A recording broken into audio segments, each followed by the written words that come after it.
Hi, past, present, or future engineers. My name is Warren Goodell, and I am once again one of your hosts. Hello, I am Derek Garcia, and I am also one of your hosts. So, welcome to our third episode. I can't believe it's already the third. So, today we're having two out of our three design leaders. Oh, two Can out we of have you, three. can we have you introduce yourselves? Hello, my name is Amelia Rubio. Team. Hello, my name is Ada Chacon and I'm from Team 1. I'm from Team 2. Oh, okay. Looks like poor Team 3 didn't get to make it to this one. Yeah, no, it was unfortunate, but things happen sometimes, you know? It does. Sometimes the dice just rolls bad. Yeah, so let's start with our questions. So, we recently had a kind of a presentation come up. Well, it was kind of a weird kind of presentation. It's called a TPR. What exactly is a TPR? Let's start with Amelia. It's an acronym for Team Project Report. It's basically when the judges come together and start looking at the slides that the team has already prepared. It doesn't matter if they're finished or not, but it's just basically to check to see their progress and what they need to correct. Interesting. Anything to add on, Aida? They are more like a helpful hand to us. They don't necessarily judge us, but they really help us for the real judges that are to come. Oh, and how do they help? They look over our slides and tell us what we should add, what we should take away, or like some fun ideas that we could incorporate to make our presentations stand out. And who is this they? Anyone? They are Patrick and I forgot the other girl name, but they are from UAH and they are the ones who help us in this project. Oh, okay. So we got some helping hands with this team project report. Yeah, Amelia, can you kind of go more into detail about how UAH is related to Da Vinci, our school, and InSPIREs? Well, basically, they're also a STEM school. They focus on things like science, technology, engineering, and math. They want to basically help the future generation of people who want to go into those professions, and Inspires is a great way to start that, since we're learning about how to make a payload and the different attributes that go into it. Not also just the engineering and math section of it, but also the outreach section of it, which is what we're doing right now. So you say it's a STEM school. Is it like a middle school, a high school, a college, maybe? UAH or Da Vinci? UAH.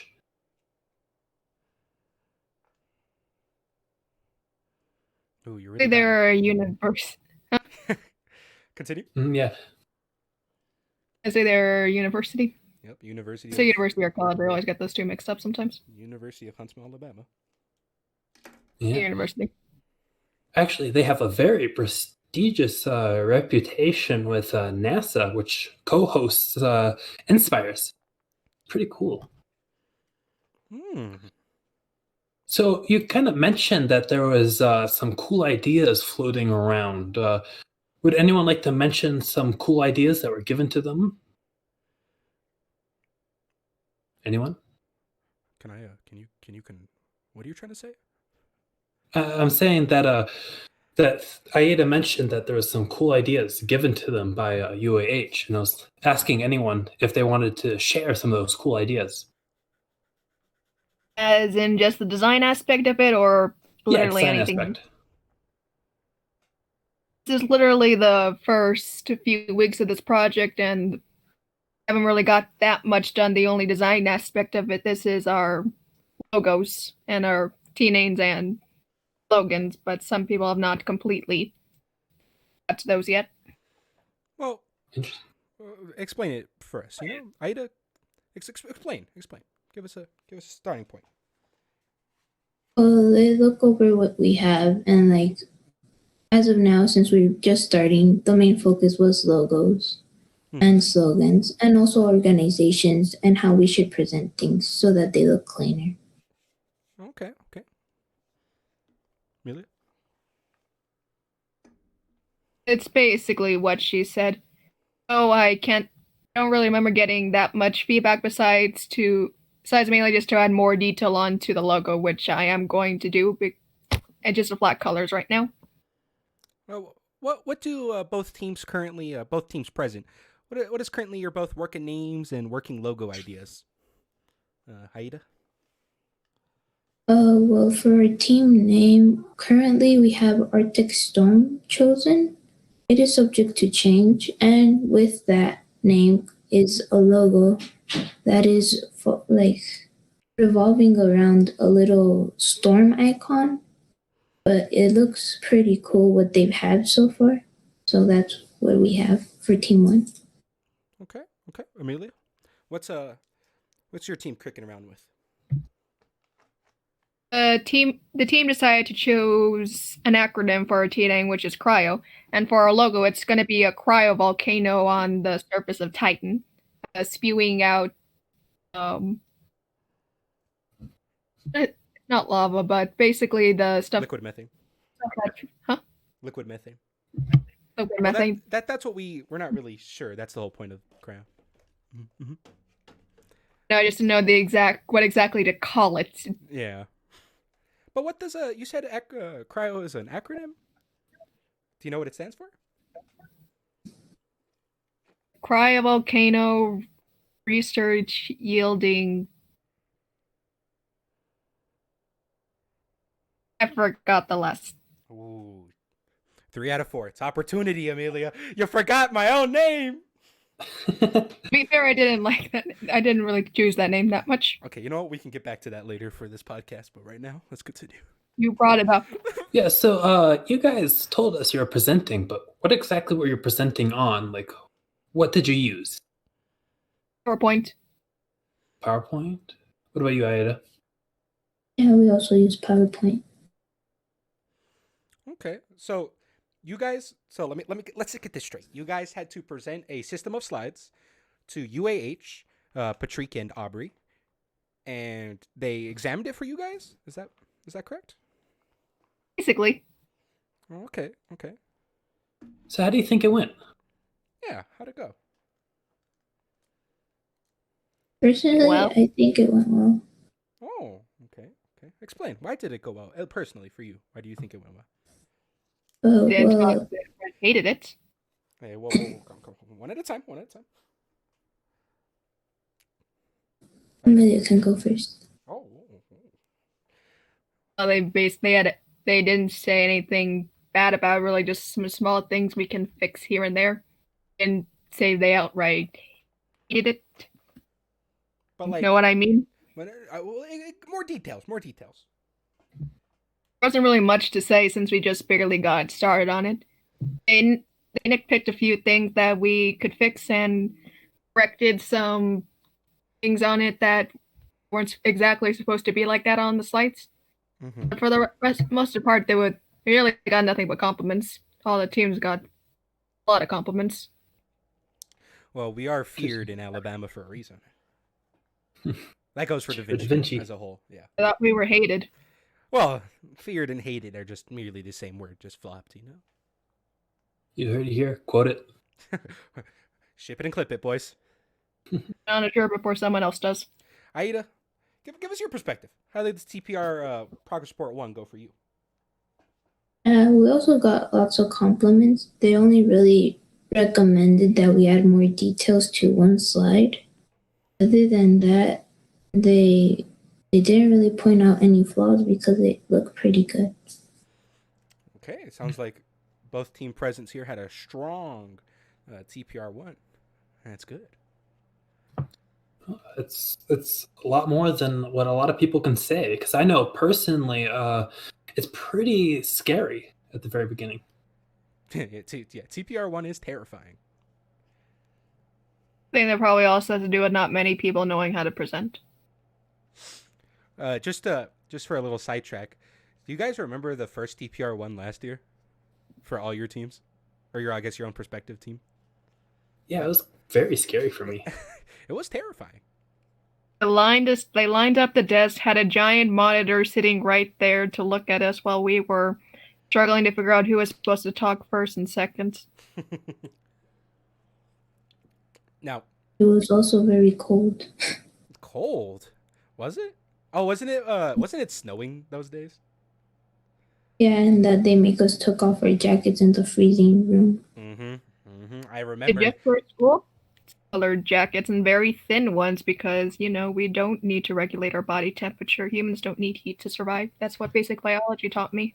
Hey, well, to be fair, we do live in one of the wildest climates. Like it went from a blistering hot desert to snowing the entire day today. So Yeah, it was like 70 degrees like yesterday. straight down to 35, lower I think it went down to 20. 20. Lived in Michigan. How are you not used to this? I'm used to the cold, not from 70 to 20. Yeah, extreme temperature changes are not something that one can get used to, Miss Amelia. Literally went from some boys that had feet of snow to literally feet of sand. Yeah, you're It's living. very true. That's the same place. So let's get a little bit more back on topic. So we were talking about at the very beginning how it was like kind of different than it is now. So can you Continue, Mr. Goodell. Sorry for that interruption. okay. Well, welcome, Melanie. The current question we're asking is how is this year's TPR different from last year's? Well, this year's TPR actually, last year we presented, and this year it was only like an overview. And maybe it was by the time we had.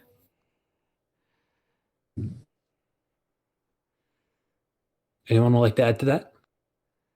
Another difference is that we are all either at home or at school, so we're not exactly in the same area. Mm. Quite interesting. Interesting. So we kind of heard the differences between the TPR and last year's TPR and what exactly a TPR is. And I know that one of the main focuses about the TPR is the science objective. Interesting. Yeah. So, So science, what is a science objective? yeah, so science objective is basically what our team wants to study, in this case on Titan. So it's up to our team to choose what we want. Okay. Interesting. How about Amelia? Anything to add? It's basically what the science objective is. It can range from anything. Like in this case, since we're on Titan, it can go from studying the giant bodies of water on the moon, saying if the cryovolcanoes are there, studying the atmosphere, etc. It depends on what your team finds interesting, or at least most manageable. And yours was cryovolcanoes, right? That's correct. And Ida's was storms, Atmospheres and storms. atmospheres, and storms. And how about yours, Melanie? What was it? Mine is cryovolcanoes as well. Oh, interesting. Oh yes. Two teams doing the same one. The cryo volcano pairs. Okay. Now let's go from Aida down. What made you guys choose atmospheres and storms and all that? Well, we came up with ideas. Warren came up with the first idea, which was like looking at the layers and what it is composed of. Luna wanted, our PM wanted to investigate the lakes, and I came up with the science objective that we ended up with, and we ended up choosing it with a science matrix. Okay. Amelia, why did you guys choose cryovolcanoes? They basically put a science objective to basically put together a list of the different kinds of things we can do on Titan and went through a chart to see which one would have been the best one, and cryovolcanoes was the most favored. Just like Aida's team, you guys went with a traceability matrix and cryovolcanoes one. Was the best way to determine which one we wanted to do. Though I kind of always thought cryovolcanoes was always going to be the most fair one, since that's the most interesting thing, even though they have not even been discovered yet. I feel like that's what makes them interesting. Piggybacking Exactly. off of that. Oh, sorry. Continue. Exactly. People like mysteries. It's the best. Piggybacking off of that, Melanie, why did you guys also choose cryovolcanoes? How'd you guys get there? Well, okay, so first of all, this project is a pretty long project and it takes a lot of work, right? So I said, okay, if all of us want to be like interested in this, I want everyone to tell me what they found more interesting in about Titan. And I asked for like an opinion or a fun fact or something. And I'm like, okay, well, based on what you've told me, there are some science objectives related to the interesting things you found in Titan. And we did the traceability matrix.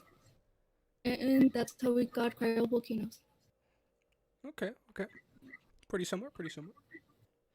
So you all kind of mentioned the traceability matrix, but what exactly is that? Melanie, can you start? Yes, okay. So the science traceability matrix. Just give me a moment, please. Holding. Okay. So we choose 3 science objectives that are like the most interesting for our team. Then we put them down on the table, and between the design team and the leader, it's a decision like what's the interest of the team and all the categories following that. Okay. Anything to add on? Amelia, Aida, any of you want to add on anything? It's not too okay. On the science traceability matrix, they give us FOMs, FOM, which are figures of merit, and those are values that we use in order to figure out the values that will end up being on the table. And you can only have 1, 3, and 9. 1 means it's not very interesting. 3 means it's interesting, but not quite there, and 9 means it's the most. Okay. Amelia, anything else? Oh, not really. The matrix is, as it is, something to help people decide what exactly they want to do. And they just put on different things like what they think is important to the thing they're trying to decide on, like the ability of the rest of the team, how plausible is this, etc. Okay. Interesting. Now, did any of the 3 teams present here now, did any of you guys adjust your foams, your figures of merit? Did you guys add, take away anything? Y'all kept it stock standard. Any one of you?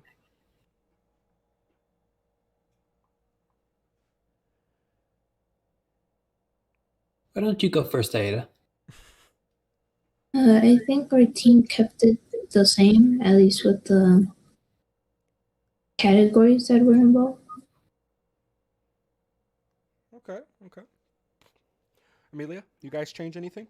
Y'all do anything different?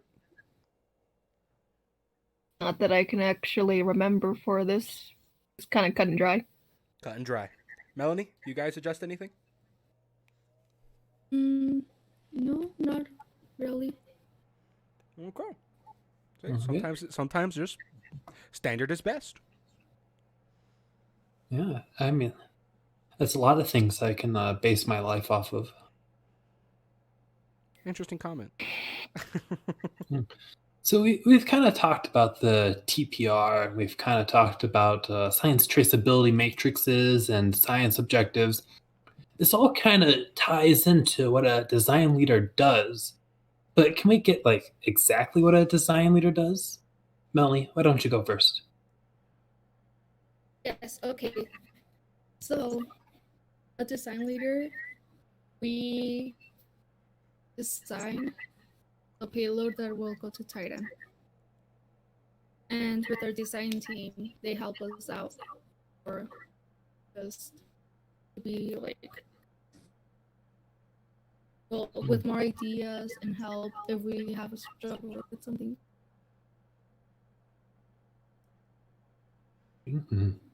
Aida, why don't you go second? So we work closely with the chief engineer, and based off of the numbers we get for our science objective that we want, we design a payload that helps us execute what we need.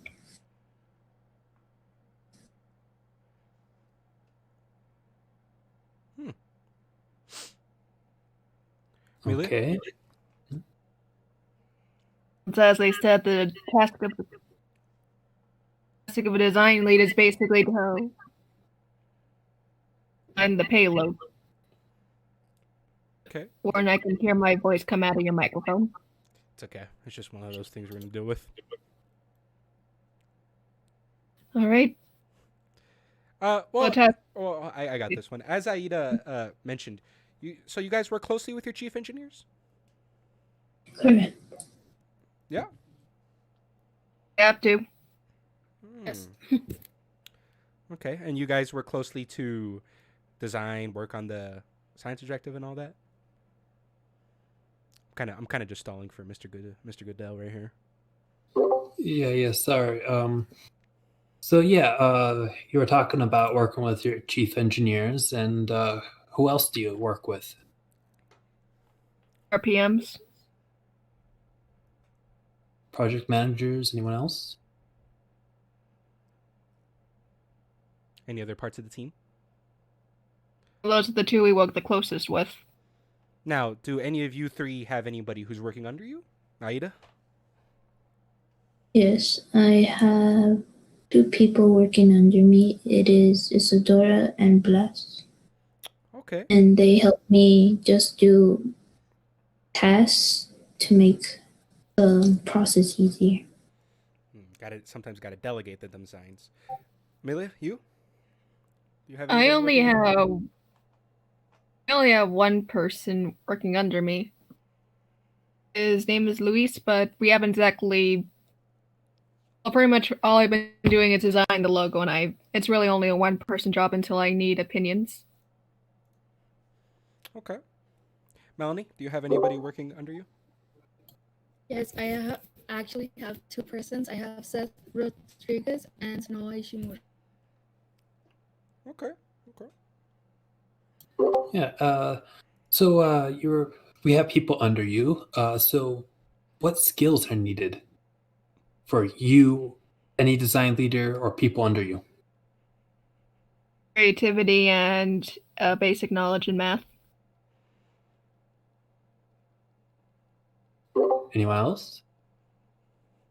Well, I think that also the ability to use software programs,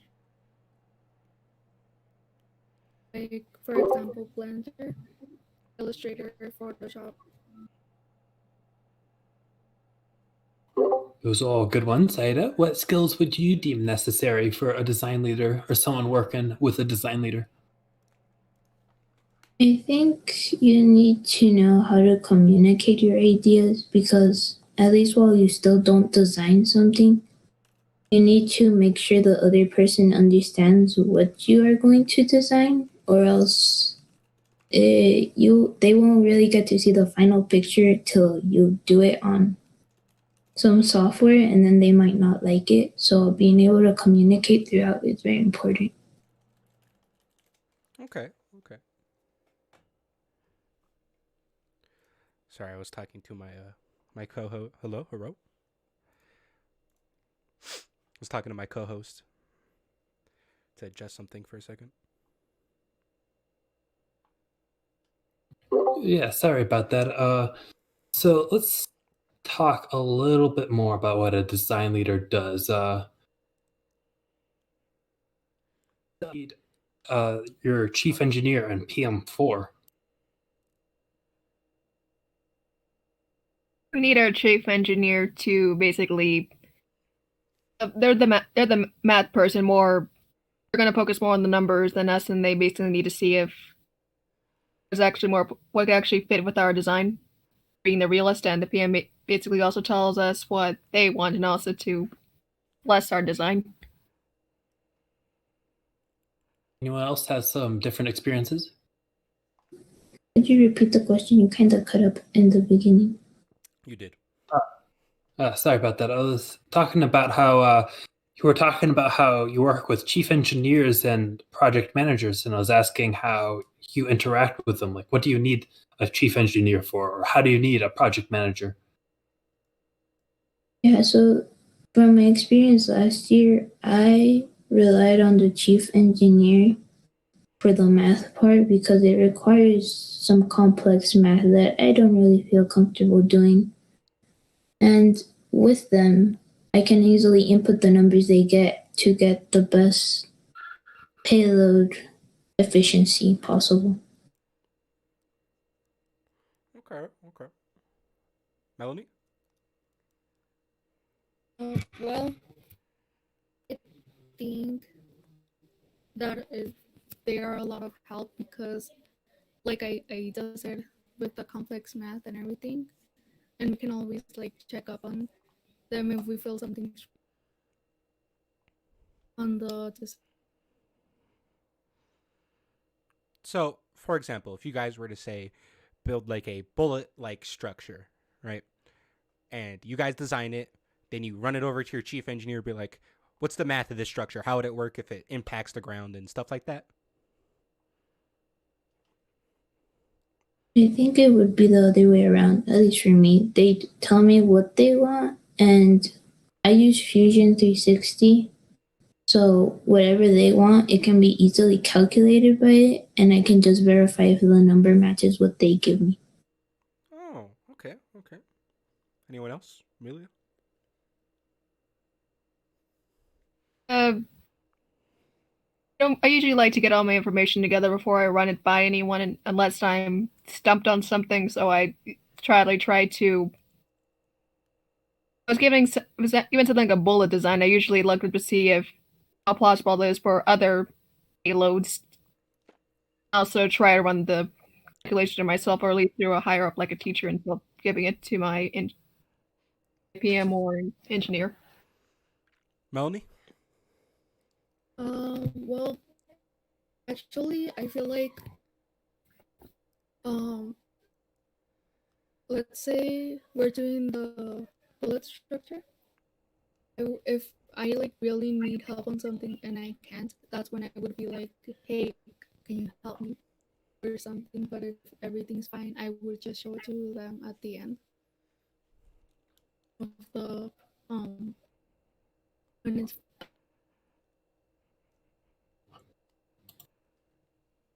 As a chief engineer, I can exactly agree with this. It's kind of a lot of back and forth with the design leader kind of being like, we need to design like a shape to do this activity. What would you recommend? And then the chief engineer would go to the book and then look at what shapes have the best penetration, or what shapes have like the least drag resistant or the most drag resistant, depending on what you need.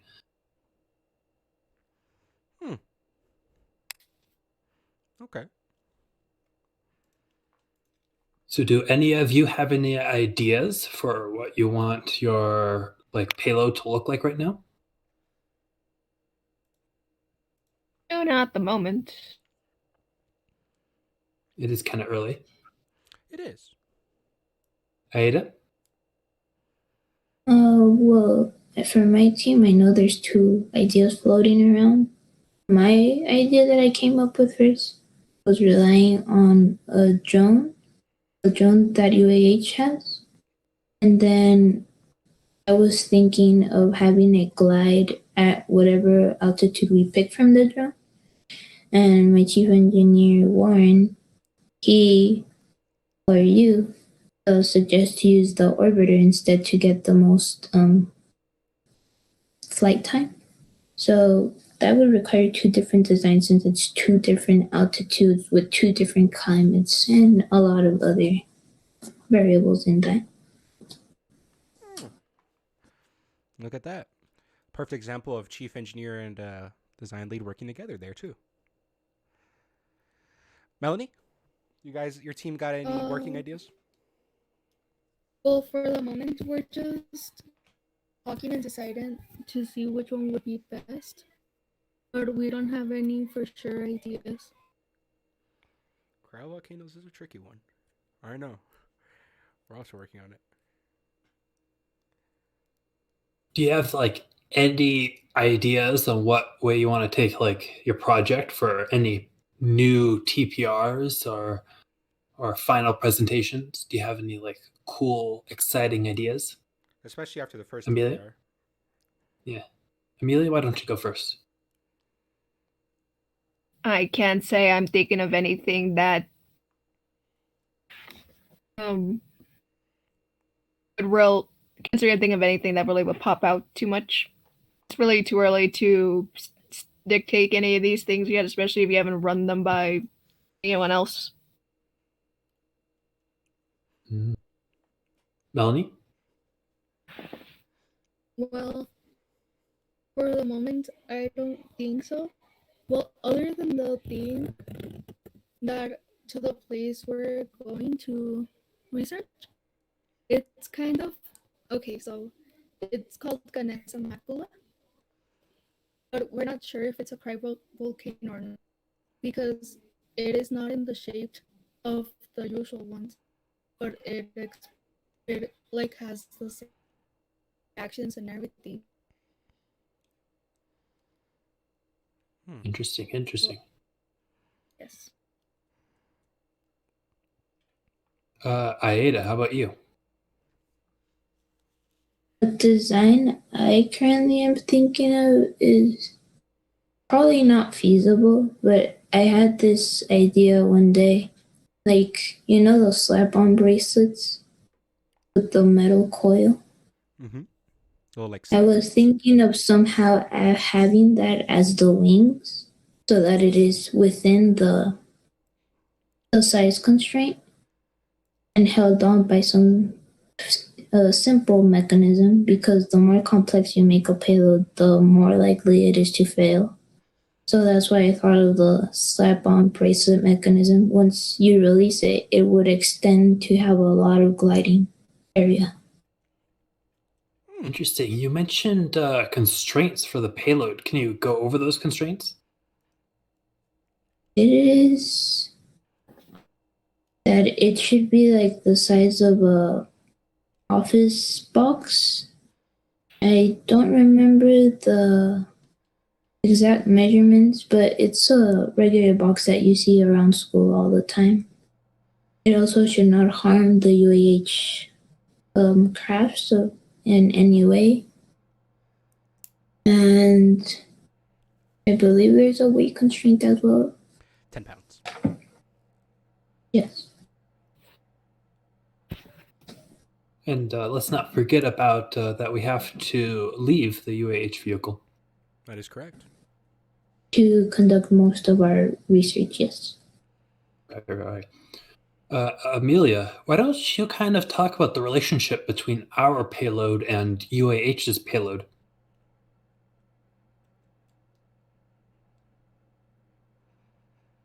Exactly, do you want me to talk about with that?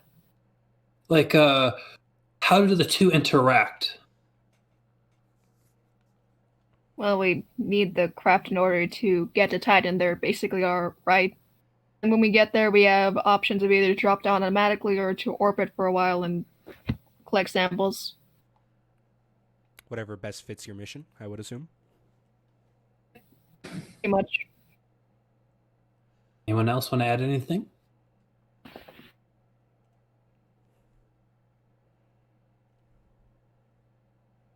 I'll take that as a no then.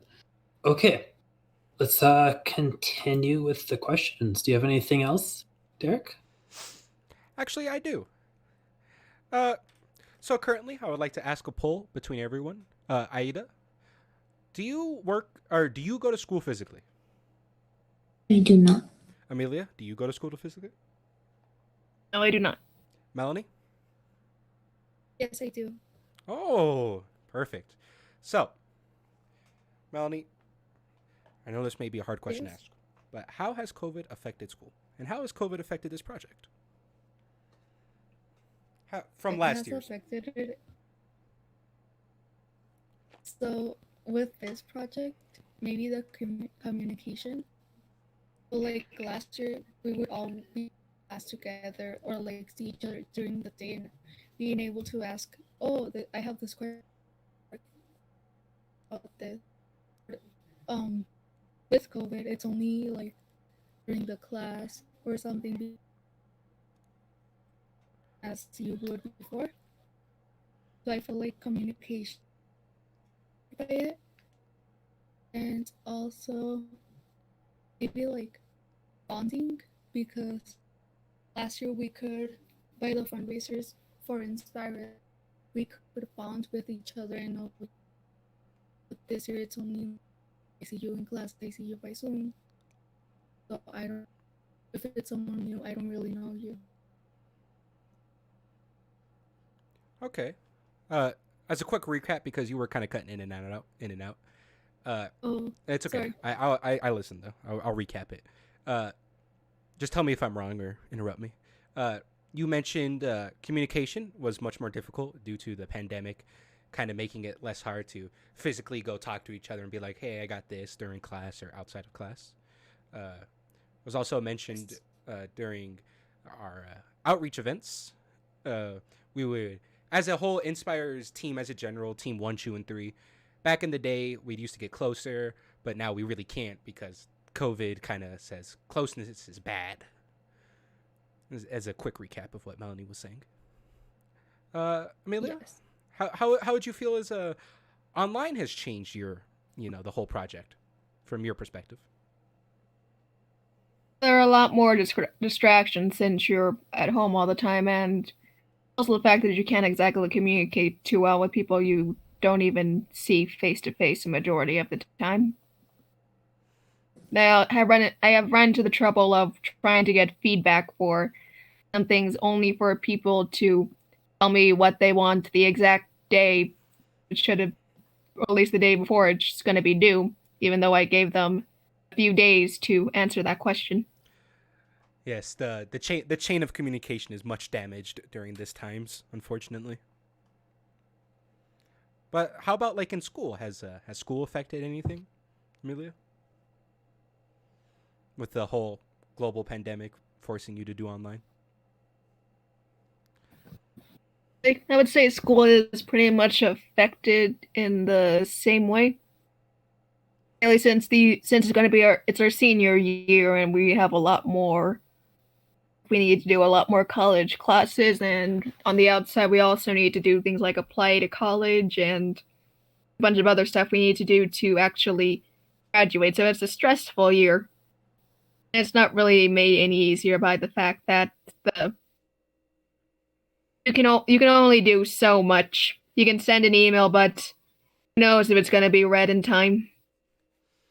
This is true. Aida, your opinions on this whole fiasco of online, offline inspires? There's some pros and cons to this. Pros is that you don't really have to deal with the distractions of school, but now you have to deal with the distractions of home. But you can sometimes deal with those by just closing the door. The cons of not being at school, especially for inspires, is that you can't go from teacher to teacher asking to help like you could have because now you have assigned Zoom times that you have to go to. So that's kind of difficult to get feedback or try to work outside of the class time. And sometimes that was better. It would be more efficient. So now you're really stuck to those 45 minutes of class to try and figure everything out. Has any of the three teams present made any like, I don't want to say like moves, but like, has any of the teams maybe done anything like a Discord server or a group chat or anything like that to try to mitigate or try to give more time for working on the project? Aida? My team has a group chat, but we haven't really used it after school. We use it during school because at the moment, since we haven't had much workload needed, we don't use it currently as often. Mm-hmm. But I see it being used a lot in the future. Amelia? We do have a group chat and Hangouts, and we also set up a Discord server. Okay. Melanie? We have two WhatsApp group chats. So one is with all the team, and I made one apart for my design team. Okay, getting a little sectioned off so you can talk to them more privately, or not privately, but a little more directed. Well, like, yes, for the science objectives, mm-hmm. it was a decision between us, so I wanted the other team wouldn't get us back on their phone with something that was not related. them. Yes. Okay. Well, interesting.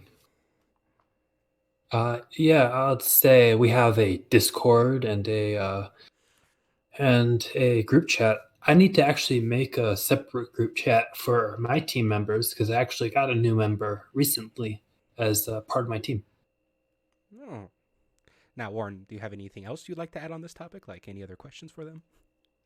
Yeah, of course.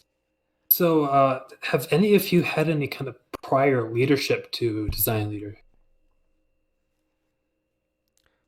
Like, Did you do like design leader last year? Did you do any like activities that you had to promote leadership, like robotics, theater, anything outside of school? Let's start with Melanie. Well, this is my first year being a design leader, and well, I think that's it. So InSPREing is kind of your learning to be a leader. Yes. okay. Good to know. Okay. Good to know. Got to start somewhere. How about you, Amelia? I was design leader last year, and I'm also a part of the data group and a main lead in the marketing team in robotics.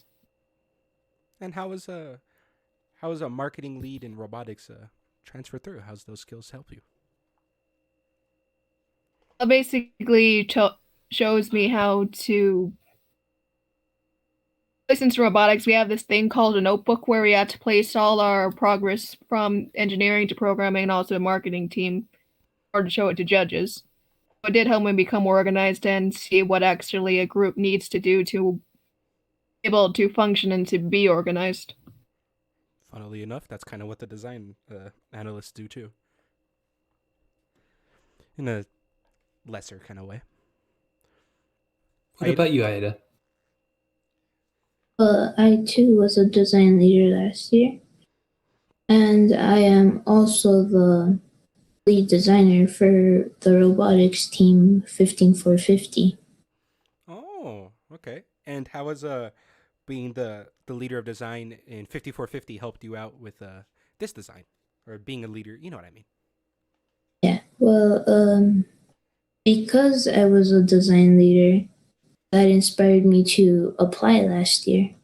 And many of the skills I had learned in robotics really helped me apply myself to the position, especially with Fusion 360. Although we did learn it in a robotics class, using it in the robotics team was much more efficient in helping me learn how to use it because we need to design parts for the robot.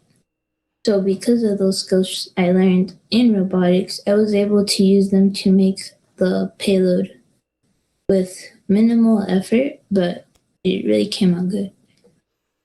Oh, let's see. It's really good. Yeah. I'm actually kind of glad that Melanie said that she didn't have any prior leadership because that's kind of one of the big things about Inspires. It pushes people who don't usually have that kind of experience into having experience. And that's kind of a lot of cases with a lot of the leaderships, especially the junior year. And then senior year, those people that go through Inspires are like Aida and Amelia who kind of push themselves more. Couldn't agree more. Well, Mr. Garcia, do you have any more questions?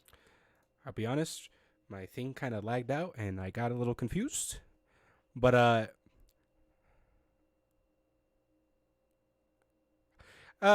so a couple of you guys mentioned that you have people under you. Now, and I know some of you have also mentioned that you have your own personal group chats with your team, but like how have you used that leadership? Like have you used it a lot? Like have you personally directed a lot of your team, or is it kind of just like you set them off on their own mission? You know, stuff like that. Let's see. Oh, hold on. Sorry. I got lost in translation. Amelia, let's start off with you. So once again, I haven't really any need for communicate. We haven't really started on the design process yet, so I kind of exactly haven't talked to him. We see it for anything, mainly since I'm only doing the design logo, and since I'm the only one with the software in order to make the logo, I haven't really any need at the moment. Okay. Kind of flying a little solo right now. Let's see. Yep. And Melanie, let's go next with you. Well, for now, it hasn't been like you can say stressful as it's going to get. But I've asked them like we're all on the same page. When we're gonna start something, I'm like, okay, guys, you know what? We're gonna do this, and I need each one of you to do this part and this part, and when you're done, we'll go over it, or we just on the group chat talk and be like, hey, what do you think about this? Or it's a lot of communication. Okay. Aida? I have not fully used the leadership skills I have, but I know that I'm not going to call out any names, but certain people work better by themselves if they are given a mission. So I am most likely to give them missions. Well, at least I have to lead them more by the hand. So I'll work on them so that we could work as a more efficient team. But I think we're doing pretty good at the moment. And Yeah, you do kind of meet a lot of different people when working with Inspires. people you would have never met before. Kind of one of the things I like about Inspires is because even though everything at the surface looks like things are progressing kind of the same, it kind of delves very differently the more like in depth you go. Like the leadership styles with each team is very different from one each other. How people like progress with the project very different with each other, etc., etc. It looks the same, but it's really not. It's true. A lot of skills learned, a lot of skills trained. Oh, heard a little second myself for a second. What? Now, I wanted to ask this question. All three, or I guess two of you, but Melanie, you were in the Inspires project last year, right, Melanie? Yes, I was. I know I kind of, like, we kind of already, it's a different way of asking this question, but, how is this, like, exactly, like, not really COVID, but, like, how is this different from last year's? How have you guys improved? What have you guys changed from your last year's project? Aida? This year I'm much more prepared. Now that I know what is expected from this type of project, of course, we have to relearn different aspects and different. In this case, it's a moon. Now we have to learn everything about the moon Titan to do our project. But I think the skills that we learn will help us a lot this time. So we are more experienced, and that will help us a lot. Okay. Okay. Amelia? Repeat the question again. How is after experiencing Inspires last year as a design lead, uh, or part of the Inspires project, how have you either like changed or prepared differently this time around? Well, last year in Inspires, I really had no idea what to expect, really. I mean, I asked the other seniors about it. They kind of gave me these horror story answers, so I wasn't really sure what I was getting into. Oh, we've heard horror stories. So after actually seeing what is expected of Inspires and what you have to do, since I experienced everything, I say I'm not as freaked out as I was back then. It's a little bit daunting with how everything, since pretty much everything you do matters for the judges, but kind of, but I say it would be a little bit more easier this year, knowing. Okay. Okay. Yeah, the seniors did quite give us a lot of horror stories, and I felt like most of them was kind of over exaggerated. You see, I used Told to. there were no more than two breakdowns. Yeah, I believe they're over exaggerations too. But then I had another senior explain me their exact like everything that went down step by step, and my God, woo. They uh, were special. the poor seniors are, I guess, what are they? Or they were the previous junior seniors the past 2 years. And oh man, they had a wild They're time. now freshmen in colleges. Yeah. And Melanie, going from a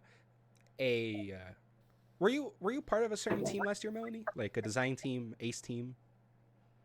I was part of the ACE team last year. Going from an ace team to a design lead from last year's project to this year's project, has it been different? Have you prepared for a little more things? How do you feel? Well, I feel like it's a big change, to be honest, because last year it was like, oh, okay, I'm part of the team. But this year it's like, oh, I'm the leader of like the design team. Yeah. But actually, I've enjoyed it a lot, to be honest. And I was kind of scared at the beginning because, well, how you guys mentioned, the previous seniors were like told us horror stories, and I used to hear like previous design leaders like, "Oh my gosh, that's like the hardest part and everything." But like right now that I'm in it, I feel like it's if you don't procrastinate a lot or at all, you're gonna be fine. Hmm. And well, like with the help of everyone as well, because you cannot do everything alone for a big project. Of course. Well, I think that's an excellent place to end on. Thank you so much, Aida, Amelia, Melanie. We got a lot of insightful knowledge that we didn't have before in the realm of design leaders. Now, before we close out, would you guys like to say anything to future design leads? Anything to your future selves? Would you Would you like to say closing thoughts, Aida? I would say you don't really need experience like I do have. You could learn from not having much knowledge. It's not that hard. But if you do have like any special sketching skills, you don't need to know software. You just have to have the right ideas, and you'll be more than okay for the position. Don't be afraid. Plus, say if you are afraid, I mean, that's the whole point of Inspires, is to teach you those skill sets and teach you how to, you know, achieve your goal, I guess. Amelia, closing thoughts? One thing about this, about being a design leader, you don't really need to know how to draw. You don't really need to be good in order to do it. Sure, it helps, but in the end, you can really just draw a lot of the most basic shapes to put together a functioning payload, even if it's really just a simple concept. As long as you explain everything properly, you don't need to go overboard with details. Perfect. Melanie, closing thoughts? Well, to be honest, I would say, don't underestimate of what you're capable of, because you really don't know until you're there in the moment. And if you want to try it, go for it. You don't lose anything trying something new out of your comfort zone. Okay. Looks Well, like she learned the Inspire way. looks like she has been inspired. And guess what? You know where she told us she was inspired, Warren? What? On the InSPREing podcast. That's right. The InSPREing podcast. Warren, please mute. There you go. Thank you. The InSPREing podcast is brought to you by the Crouchers Gaming Productions. We'd like to thank that fantastic production company for making this beautiful podcast possible. And I would like to thank the guests on here today, Aida, Amelia, Melanie. I would like to thank each and every one of you for being present on today's podcast. And Thank you for having me. of course. Thank you. Yeah, And- thank you. Okay. Amelia, where's our thank you? You dragged me here. It's true. This is true. Okay. Well, we'll see you all next time. Bye. Bye. Bye.